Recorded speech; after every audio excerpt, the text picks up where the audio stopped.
I'm Erin, and I'm a speech pathologist at Therapy Care. So over the past few months, I've heard some parents express concern over their children's social skills development due to the COVID-19 pandemic. Since the pandemic hit about a year ago now, for many of us, our usual social activities were kind of brought to a halt, and kids have been taken out of daycare and school, gymnastics classes and sports have been canceled, and we stopped going on play dates.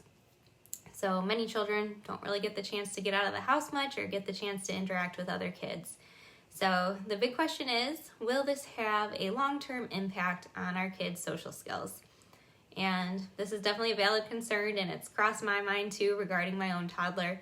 But honestly, based on what we know about development of social skills, there's no real strong evidence to suggest that this decline in socializing with other kids during this relatively short time will have a notable impact on them in the long term. There obviously isn't any formal research on this yet, and I'll be curious to see if research will be done on the pandemic's impact on development. But as of right now, just based off what we already know about social skills development, it's not very likely that a typically developing child will suffer any long-term damage from this. Mostly because even though it seems like we've been in this pandemic forever, it's a relatively short period of time in the span of a child's life. And social skills develop over a long period of time and takes years of practice. So social skills start developing in infancy, just through interactions with close caregivers, so mostly mom and dad.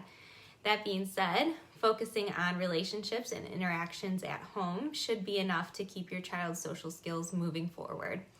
So while we are waiting for playdates to resume, there are some things you can do at home to help. For younger children and toddlers, playing simple interactive games like peekaboo, hide and seek, duck, duck, goose. These games don't require any materials, and they offer the child lots of opportunities to practice turn taking and waiting patiently.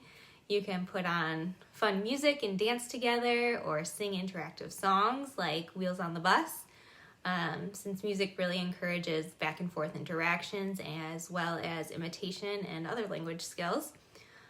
For kids who are a little bit older, playing board games together is a fun way to practice lots of social skills.